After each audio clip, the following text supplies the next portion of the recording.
Hello friends, my name is Vikas. तो दोस्तों, आज की वीडियो में हम कुछ बहुत ही इंपॉर्टेंट करंट अफेयर्स डिस्कस करेंगे। टॉपिक रहेगा national affairs of December month. ये वीडियो आपके लिए काफ़ी हेल्पफुल रहेगी, तो एंड तक ज़रूर देखिएगा। तो आइए फ्रेंड्स, अपना सेशन स्टार्ट करते हैं, लेकिन इससे पहले आप सभी के लिए कुछ important information. So friends, we have an app by the name Carriers Clouds which you can go and download using the Play Store. Once you have downloaded it, you have to log in with your Gmail ID. And once you are logged in, you will be able to toggle between the individual courses. You can see various courses offered by us.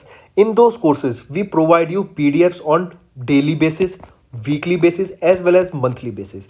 On daily basis, we will be providing you with 20 questions quizzes daily along with the 20 questions of that particular day current affairs. Similarly, the compiled quiz of 50 questions will be provided to you on weekly basis along with the compiled important current affairs of that particular week, and same goes for your monthly PDF.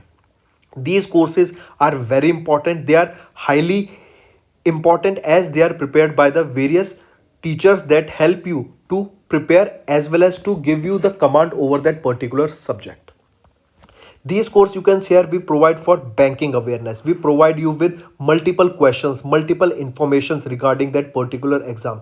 Not just that, we provide you with topic wise current affairs also. Topics such as apps and web applications, important days, books and authors, national affairs, international affairs, all right, science and tech, defense, satellites, and anything you need to know about the general awareness and current affairs, we provide you with that matter. So these will be very helpful to you. Go and check out our courses that are provided on the app. If you want to avail the 10% offered by us, you can use the code VIKAS10 and you will be getting a straight 10% discount on the purchase that you make. So friends, go hurry up, and it is an opportunity for all the aspirants. So friends, it's an opportunity for all the aspirants to go and avail this offer. तो चलिए friends, start करते हैं कुछ important national news. आपने जो हम अभी questions discuss करेंगे ना, जो हम टॉपिक्स डिस्कस करेंगे, इसमें से मोस्टली तो हम पहले डिस्कस कर चुके हैं। तो आपके लिए बहुत अच्छा रिवीजन का मौका है, ये वीडियो एंड तक ज़रूर देखना। तो आइए स्टार्ट करते हैं। सबसे पहले हम बात करेंगे ऑनलाइन डिस्प्यूट रेजोल्यूशन पॉलिसी की। स्पीडी एक्सेस टू जस्टिस, मतलब जो केस पेंडिंग रहते हैं, ठीक है, आपकी जो ऑनलाइन आप उसको रजिस्टर कर सकते हो। आपको कोई केस फाइल करना है तो आप उसको ऑनलाइन, उसका ऑनलाइन डिस्प्यूट रेजोल्यूशन यही होता है कि आपका जो कोई भी केस है दो पार्टीज के बीच में, वो ऑनलाइन डिस्प्यूट की जाए, ऑनलाइन ही उसका सॉल्यूशन कर दिया जाए। ठीक है, ये अभी रिसेंटली लॉन्च किया गया, ये एक ऐसा ऑनलाइन डिस्प्यूट रेजोल्यूशन सिस्टम, इसको ओडीआर भी बोला जाता है। ठीक है, ओडीआर। तो ये किसके द्वारा लॉन्च किया गया था? नीति आयोग के द्वारा लॉन्च किया था। काफ़ी इंपॉर्टेंट, ठीक है, ताकि लोगों को जस्टिस जल्दी मिल सके। तो 29 नवंबर 2021 को नीति आयोग के द्वारा ये ओडीआर लॉन्च किया गया था, namely designing the future of dispute resolution, the ODR policy plan in India. ठीक है, ताकि लोगों को स्पीडी जस्टिस मिल सके। For the initiation of this ODR, Niti Aayog constituted a committee in 2020 to formulate an action plan for this ODR। और आपको इसके साथ साथ याद रखना है, जो ये एक्शन प्लान बनाया गया, इसकी एक कमेटी बनाई गई कि इन्होंने जो कमेटी बनाई गई, इस कमेटी को हेड करने वाले व्यक्ति कौन है, चेयरमैन कौन है, वो है अर्जुन कुमार सिकरी। ये इंपॉर्टेंट याद रखना। ठीक है, नीति आयोग के द्वारा ओडीआर लाया गया, उसके लिए कमेटी बनाई गई। उस कमेटी के लिए जो चेयरमैन रहेंगे वो कौन रहेंगे? अर्जुन कुमार सिकरी। नेक्स्ट हम बात करेंगे India young water professional program. साथ ही साथ आपको इसकी फुल फॉर्म पता होनी चाहिए, शॉर्ट फॉर्म भी फुल फॉर्म भी। IYWPP, India young water professional program. India में आप देख रहे हैं कि जैसे पहले लोग, अभी धीरे धीरे डेवलपमेंट स्टार्ट हुई है, वरना पहले लोग क्या है, ग्राउंड वाटर पे ज़्यादा निर्भर रहते थे। अब एरिया में ग्राउंड वाटर भी डिप्लीट होने लग गया है। तो अब क्या है कि नॉट जस्ट इंडिया, पूरे वर्ल्ड स्केल पे अगर हम देखें तो एक वाटर की स्केर्सिटी है ही। तो इंडिया में वाटर को बेटर अचीव करने के लिए, वाटर में इनिशिएटिव लाने के लिए कि प्रॉपर वाटर लोगों को मिल सके, India young water professional programme launch किया गया by India high commissioner Manpreet Vora ji के द्वारा। ठीक है, ये चीज़ आपको याद होगी। ये प्रोग्राम किसके द्वारा लॉन्च किया गया? मनप्रीत वोरा के द्वारा। इसमें आपको पता होना चाहिए ये प्रोग्राम किन की पार्टनरशिप के साथ बना है?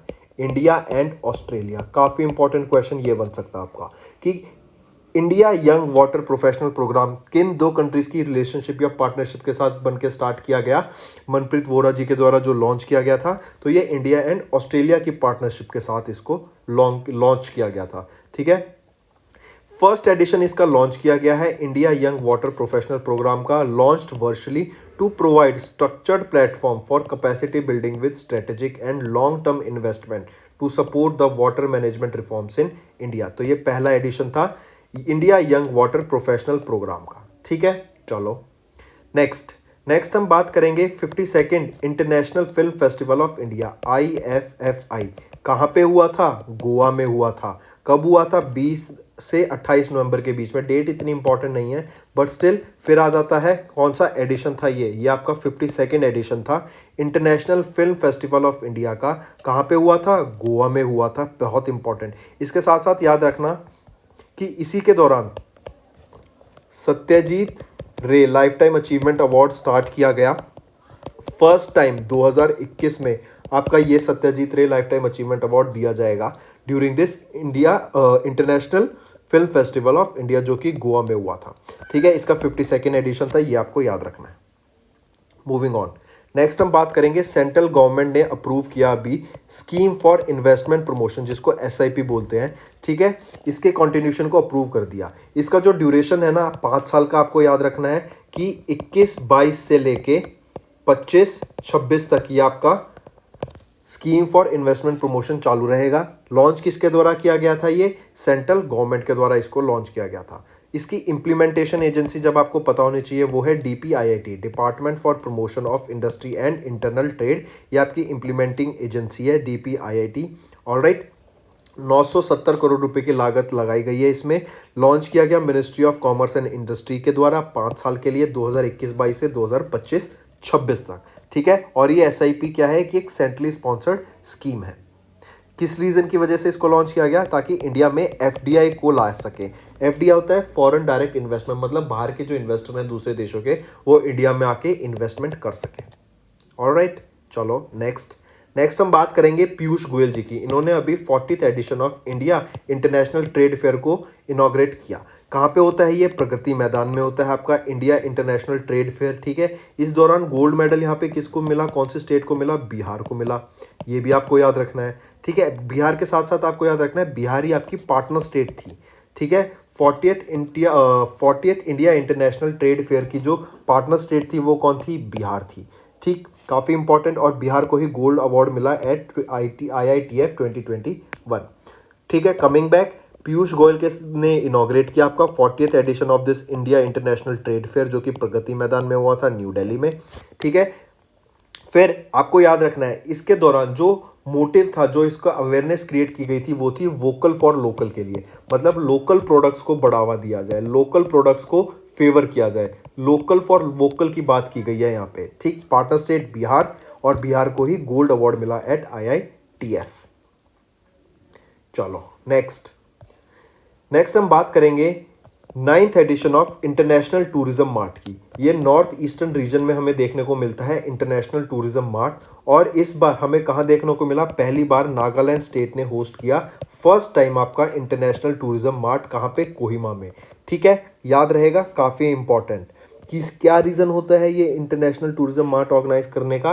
ताकि टूरिज्म को बढ़ावा दिया जा सके नॉर्थ ईस्टर्न रीजन में, not just at national level, at international level tourism को बढ़ावा देने के लिए ये आपका इंटरनेशनल टूरिज्म मार्ट को ऑर्गेनाइज कराया जाता है। और इस बार कहाँ पे? कोहिमा में ऑर्गेनाइज कराया गया था, नागालैंड। कोहिमा कैपिटल है कहाँ की? नागालैंड की। ये भी आपको याद रखना।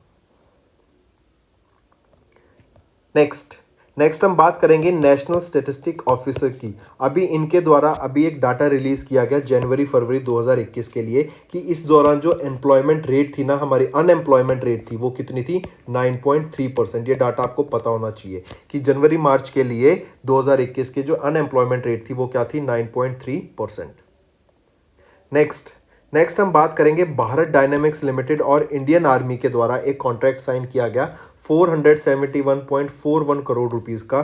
क्या रीज़न था? कि जो IGLA-1M मिसाइल्स हैं, इनको रिफर्बिश्ड मिसाइल है, इनको ठीक करके वापस इनको इंडियन आर्मी को प्रोवाइड किया जाए। तो ये भारत डायनेमिक्स लिमिटेड का, ये BDL कहा जाता है फुल फॉर्म, और इनका कॉन्ट्रैक्ट किया इंडियन आर्मी के साथ, ताकि 471.41 करोड़ का for the refurbishment of IGLA 1M missile, ठीक है। और ये रिफर्बिशमेंट के बाद इनको जो फ्रेश लीज मिलेगी वो 10 साल की लीज मिल जाएगी इन मिसाइल्स को, कि 10 साल तक कोई भी दिक्कत आती है तो भारत डायनामिक्स लिमिटेड उसको ठीक करके देगा।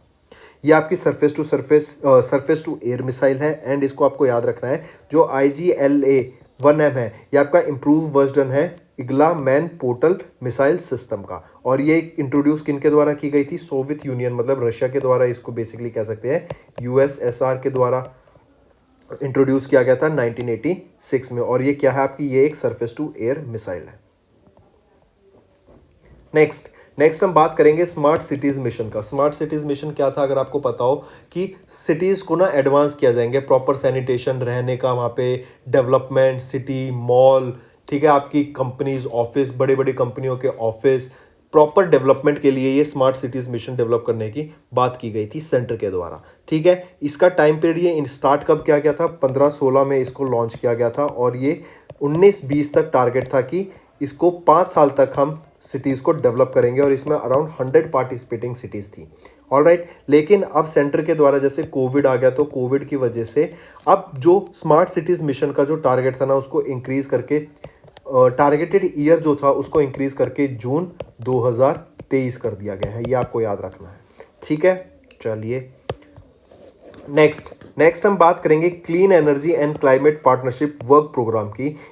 इसके लिए इंडिया ने किस ऑर्गेनाइजेशन के साथ साइन किया है? वो किया है यूरोपियन यूनियन के साथ। याद रखना, ये क्या है? क्लीन एनर्जी मतलब हम जो रिन्यूएबल एनर्जी पे फोकस करेंगे, जो फॉसिल फ्यूल्स है हम उसको बर्न नहीं करेंगे, ठीक है। मान लो हमें कहीं से ट्रांसपोर्ट करना है, जैसे अब हमने इलेक्ट्रिक व्हीकल्स की बात की थी, तो नीति आयोग के द्वारा ई-सावरी स्टार्ट किया गया था, जो बस है इलेक्ट्रिक बस कॉल्यूशन, वो क्या था कि हम जो पेट्रोल को बर्न नहीं करेंगे, फॉसिल फ्यूल्स को बर्न नहीं करेंगे, हम इलेक्ट्रिक पे शिफ्ट कर जाएंगे। इलेक्ट्रिक पे शिफ्ट करने का रीज़न ये हुआ कि हम पॉल्यूट नहीं करेंगे इन्वायरमेंट को, हम इन्वायरमेंट फ्रेंडली रहेंगे।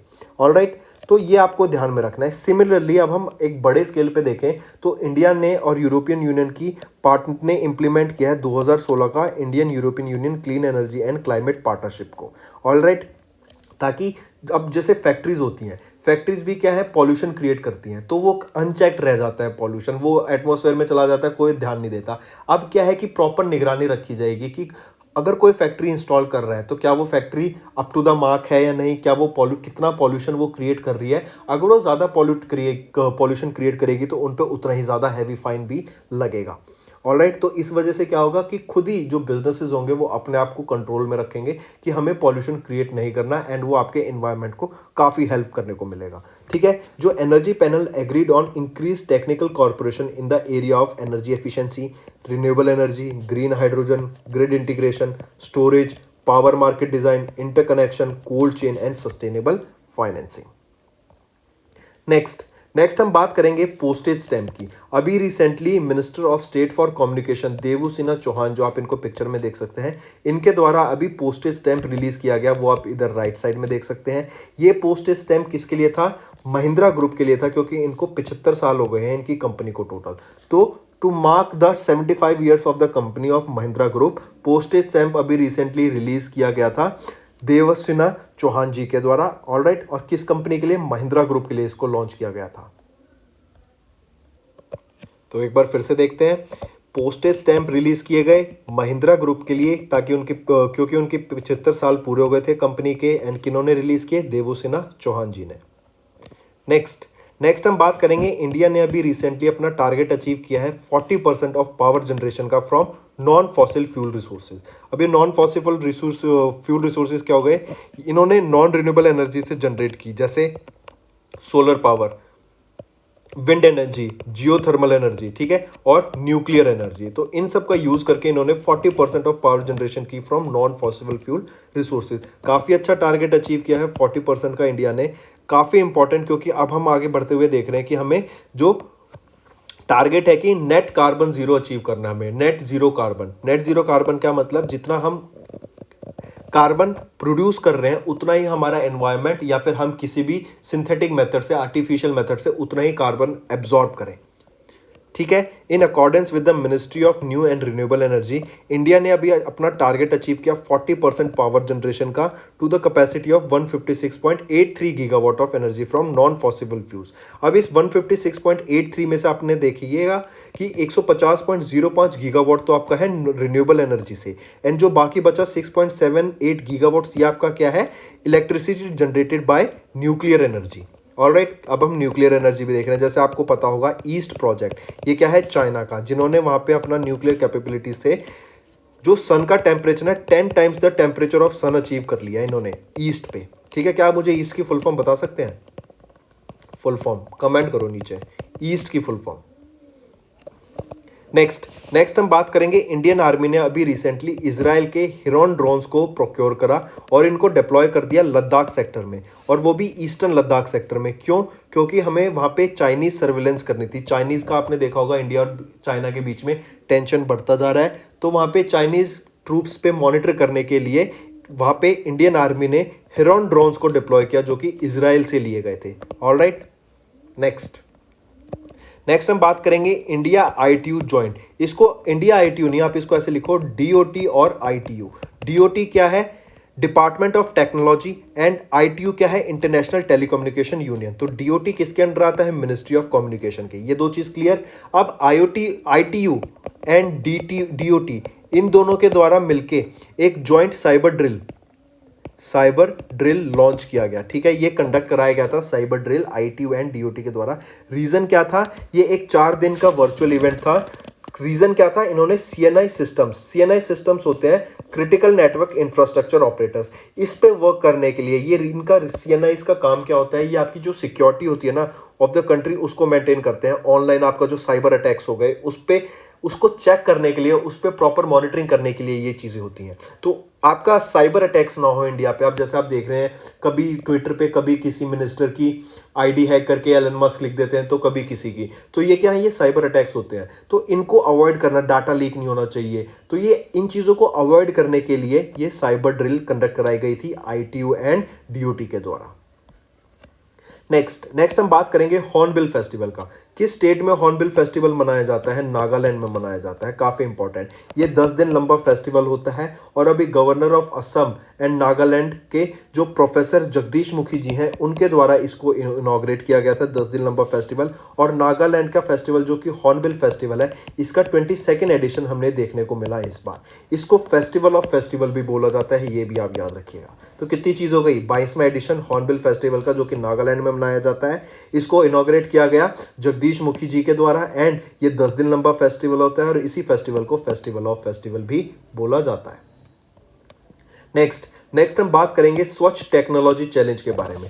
अभी रिसेंटली स्वच्छ टेक्नोलॉजी चैलेंज लॉन्च किया गया। इसका रीजन क्या था कि वेस्ट मैनेजमेंट। आप देख रहे हैं कि इंडिया में वेस्ट कितना बढ़ता जा रहा है, तो वेस्ट को हम प्रॉपर टैकल कैसे करें। अगर उसका कोई प्रॉपर यूज नहीं कर पाएंगे हम, तो वो क्या, वो तो बढ़ता ही जाएगा, और एक ऐसा टाइम आएगा कि इतना ज़्यादा वेस्ट हो जाएगा कि वो सिर्फ ह्यूमंस को ही, सिर्फ आप अभी देखेंगे ह्यूमंस को छोड़ दीजिए, अगर आप मैरिन लाइफ को देखते हैं ओशंस में, आपने देखा होगा, कई वीडियोस मैंने देखी, उसमें क्या था कि मछलियों के पेट में प्लास्टिक है, उनके पेट में जो आपकी पेन होती है उनकी कैप भी मिली है। तो वेल्स जो होती हैं वो इतना ज़्यादा प्लास्टिक कंज्यूम कर लेती हैं कि वो उनकी डेथ हो जाती है, डॉल्फिन्स की डेथ हो जाती है। तो रीज़न क्या है, तो जो इक्वेटिक मैरिन लाइफ है वो इतना ज़्यादा इम्पैक्ट हो रहा है उन पर ये प्लास्टिक का, क्योंकि वो नॉन बायोडिग्रेडेबल है। प्लास्टिक अपने आप ख़त्म नहीं होगा, जैसे एक पेपर गल जाएगा वैसे प्लास्टिक नहीं गलेगा। तो वो क्या होता है, वो इन्वायरमेंट में रहता है, उसका बहुत ज़्यादा इम्पैक्ट पड़ता है आपका इन्वायरमेंट पे। नॉट जस्ट इन्वायरमेंट, जो लाइफ है वहाँ पे ग्रो कर रही है इकोसिस्टम पे, बहुत इफेक्ट पड़ता है।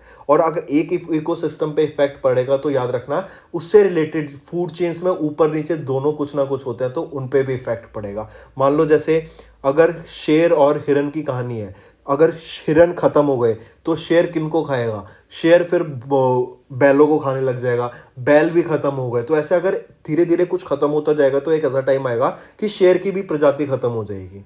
ऑलराइट, तो हमें क्या है कि इकोसिस्टम को मेंटेन करने के लिए प्रॉपर वेस्ट मैनेजमेंट करना पड़ेगा, कि जो हम वेस्ट क्रिएट करते हैं हम उसको प्रॉपर कैसे चैनलाइज करें कि बहुत कम लिमिटेड में वेस्ट हो, और जो वेस्ट जनरेट भी हो ना हम उसको रिसाइकल करके कैसे ना कैसे रीयूज कर सकें। ऑलराइट, तो ये स्वच्छ टेक्नोलॉजी चैलेंज लॉन्च किया गया ministry of housing and urban affairs के द्वारा, और ये फ्लैगशिप प्रोग्राम रहेगा भारत स्वच्छ भारत मिशन अर्बन 2.0 का। ठीक है, ये आपको याद रखना है साथ में। नेक्स्ट नेक्स्ट हम बात करेंगे काजू वैली वेटलैंड की।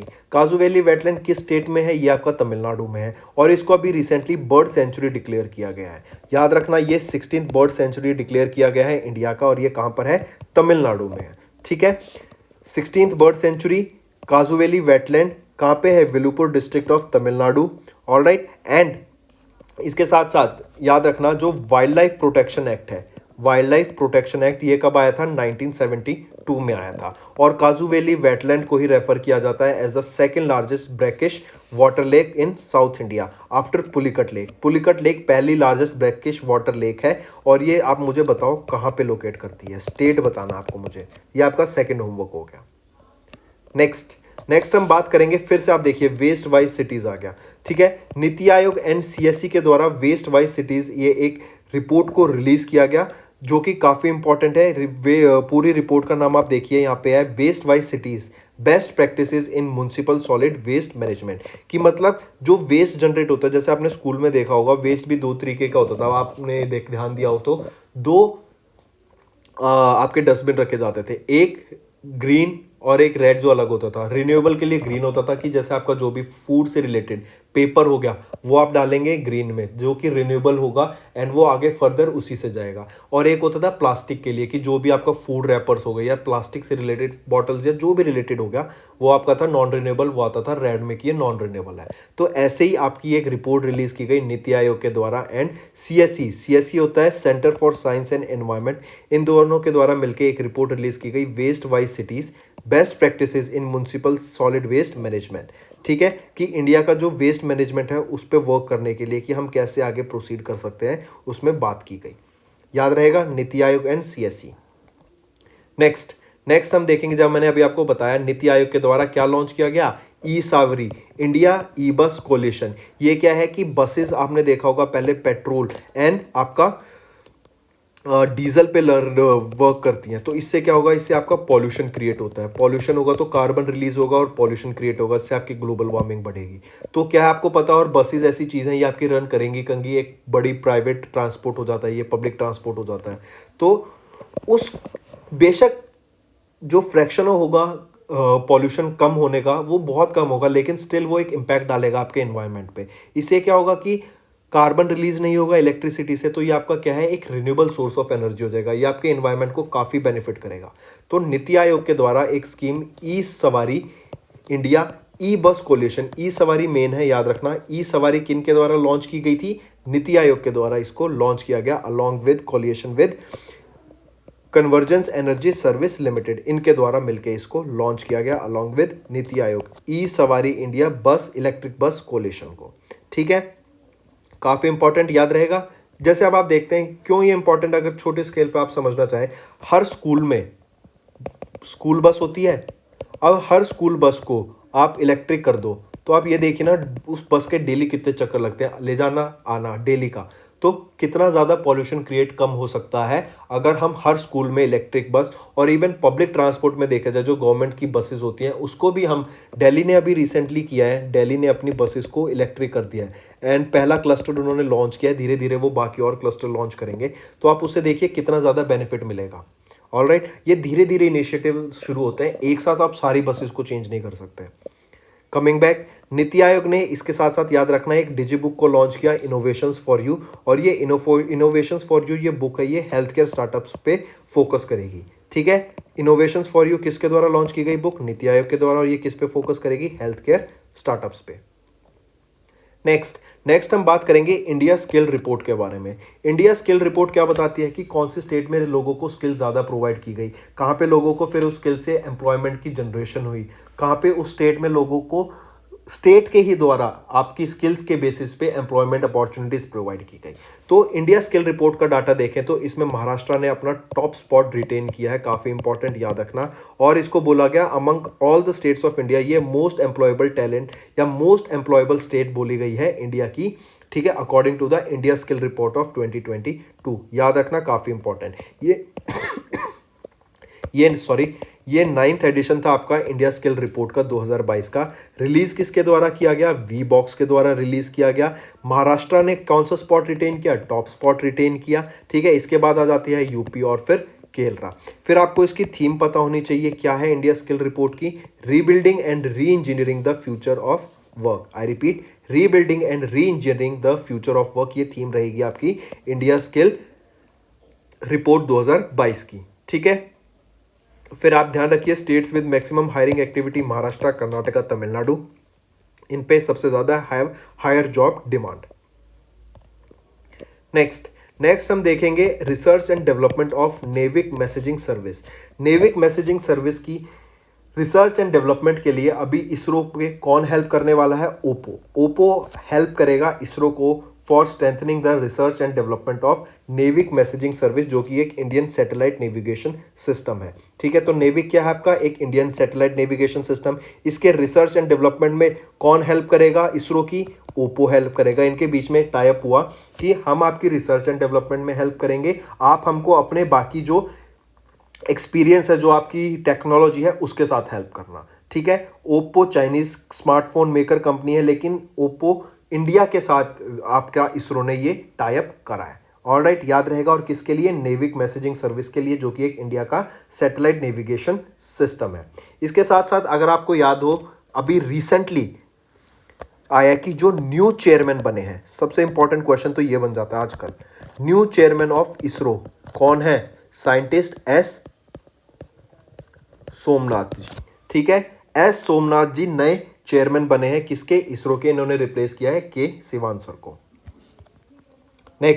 नेक्स्ट हम बात करेंगे उत्तर प्रदेश, दिल्ली एंड कर्नाटका। इन्होंने टॉप किया है in the leading sales of electric vehicles. काफ़ी इंपॉर्टेंट ये डाटा अभी रिसेंटली रिलीज किया गया नितिन गडकरी के द्वारा, जो कि union minister of road transport and highways है। इन्होंने राज्यसभा में बताया कि as per the sales data, जो डाटा आया है इलेक्ट्रिक व्हीकल की सेल्स का, 8,70,000 इलेक्ट्रिक व्हीकल रजिस्टर की गई। इसमें से सबसे ज़्यादा यूपी में की गई है 2.5 लाख के करीब, फिर इसके बाद दिल्ली में 1.25 लाख के करीब, और फिर कर्नाटका में। ठीक है, और जो डाटा इस हिसाब से देखें तो जीएसटी के बारे में, पहले जो आपको एक चीज़ और याद रखनी है, जो जीएसटी होता है ना, ये इनडायरेक्ट टैक्स होता है। इनडायरेक्ट टैक्स होता है ये आपका। ठीक है, इनडायरेक्ट टैक्स जीएसटी, ये पहले 12% था इलेक्ट्रिक व्हीकल्स पे, जो कि अब 5% कर दिया गया है। और इलेक्ट्रिक व्हीकल के चार्जेस और चार्जिंग स्टेशन की बात करें, उन पे भी पहले 18% था, और इसको घटा के अब वापस 5% कर दिया गया है। तो कौन सी स्टेट ने टॉप किया इलेक्ट्रिक व्हीकल की सेल में? वो रही आपकी यूपी, फिर दिल्ली और फिर कर्नाटका। नेक्स्ट हम बात करेंगे सरयू नहर नेशनल प्रोजेक्ट। आप ये देख सकते हैं जैसे कि ये नहर बना दी गई, ये क्या है?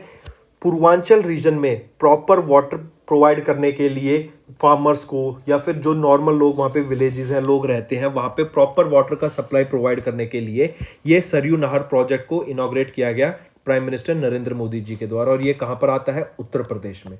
याद रखना, ये 40 साल लंबा पुराना प्रोजेक्ट, पेंडिंग प्रोजेक्ट था, जो सरयू नहर प्रोजेक्ट बोला जाता है। इसको भी इनॉग्रेट किया गया। 9,800 करोड़ रुपए की लागत से ये बना है, जिसमें से 4,600 करोड़ अभी पिछले 4 साल में इसको लगाए गए थे, इसमें इन्वेस्ट किए गए थे। और ये जो क्या है, प्रॉब्लम सॉल्व करेगी to the water shortage mainly in the eastern UP, जो कि पूर्वांचल रीजन होता है, उसमें फार्मर्स को इरिगेशन के लिए डे टू डे जो लाइफ होती है, आपको उसको रन करने के लिए जो पानी की ज़रूरत होती है, उसमें हेल्प करेगा। तो कहाँ पर है ये सरयू नहर नेशनल प्रोजेक्ट? ये यूपी में है। नेक्स्ट हम जीआई टैग की बात करेंगे, दैट टू ऑफ बिहार की जीआई टैग। बिहार के मिथिलिया मखना को अभी रिसेंटली जीआई टैग मिला है। इसको बिहार मखना या फिर मिथिलिया मखना भी आप बोल सकते हैं। इसके साथ साथ आपको याद रखना है मधुबनी पेंटिंग, कटावा वर्क, सुजीनी एम्ब्रॉयडरी वर्क, सिक्की ग्रास प्रोडक्ट्स और भगलपुर सिल्क, इन सबको भी आपका जीआई टैग मिला है बिहार से। ऑलराइट, नेक्स्ट हम बात करेंगे रामसर साइट। अभी रिसेंटली उत्तर प्रदेश की किस वेटलैंड को रामसर साइट डिक्लेयर किया गया? तो वो है हैदरपुर वेटलैंड को उत्तर प्रदेश में एक रामसर साइट डिक्लेयर कर दिया गया है। काफ़ी इंपॉर्टेंट, बहुत बार डिस्कस कर चुके हैं ये तो हम अपने आप। अगर हमारी डेली फॉलो करते हो, आप हमारी डेली वीडियोस देखते हो अफेयर्स क्लाउड की, तो आप ये आराम से आंसर कर देंगे कि हैदरपुर वेटलैंड को यूपी के रामसर साइट डिक्लेयर करा गया। नेक्स्ट हमने पहले देखा था कि महाराष्ट्र ने टॉप किया था किसमें? इंडिया स्किल रिपोर्ट में। यहाँ पे महाराष्ट्र ने एक और चीज में टॉप किया, वो है with the maximum number of beneficiaries associated with आत्मनिर्भर भारत रोजगार योजना। तो जो, और ये क्या है, पहले तो आपको स्कीम पता होना चाहिए। आत्मनिर्भर भारत रोजगार योजना ये क्या थी? कोविड के टाइम पे आपने देखा था कि सब अपने शहर में भागने लग गए थे, अपने स्टेट में जाने लग गए थे लोग, एक दूसरी स्टेट से अपना काम छोड़ के। तो क्या था कि बहुत ज़्यादा अनएम्प्लॉयमेंट क्रिएट हो गई थी।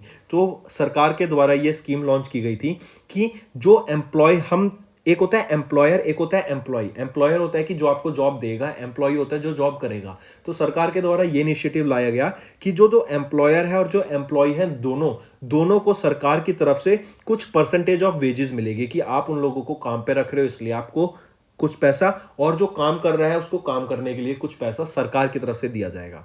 ठीक है, तो ये इनिशिएटिव लॉन्च किया गया था सरकार के द्वारा। इस इनिशिएटिव में जिस स्टेट ने टॉप किया वो कौन है? महाराष्ट्र। ये आपको याद रखना है। ठीक है, महाराष्ट्र में सबसे ज्यादा बेनिफिशियरी है ऑफ आत्मनिर्भर भारत रोजगार योजना।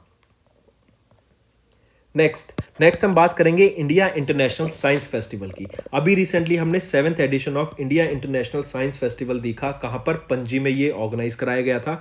और इसको इनॉग्रेट किसके द्वारा किया गया? जितेंद्र सिंह के द्वारा इसको इनॉग्रेट करा गया। ठीक है, जितेंद्र सिंह कौन है? ये हमारे minister of state of science and technology हैं। एंड आपको थीम भी पता होनी चाहिए इंडिया इंटरनेशनल साइंस फेस्टिवल की, वो है celebrating creativity in science. I repeat, celebrating creativity in science, ये आपकी थीम है इंडिया इंटरनेशनल साइंस फेस्टिवल की, जिसका 7th एडिशन अभी पणजी में हुआ था। A good news to all our viewers. Recently, we have launched an course that is IBPS PO exam course. This is a 25-day free course to crack IBPS PO mains exams. This course duration will be from 13th of December to 14th of January. This course will help you to boost your preparation. This course could be attempted any number of times with no day limit. In this course, we'll be providing you information related to your admit card details, previous year cutoffs, notification related to such exam, and many others detail. Apart from this, you can see here we are covering the whole syllabus here, like data analysis on D3. Then you are getting quiz of 20 questions with such questions that you can prepare, that will help you, or they are the expected questions they will be coming in the exams. So these questions are very helpful. These 20 questions you will be getting on daily basis, and they will help you to boost your preparation. So go fast and subscribe to this course. So friends, this was our video. I hope you enjoyed our video. If you liked our video, do hit the like button, share the link with your friends, and if you haven't subscribed to our channel, or if you are new to our channel, then do subscribe, because it motivates us to bring a better content for you guys. Also, if you have any trouble regarding login or payment or any other issues, then you can reach to us on our mail, that is support@affairscloud.com, or you can call us on the number 9677333862, and we'll resolve your issue as soon as possible. Also, you should go and check our courses that are available at a very reasonable price, and that will help you to boost your preparation.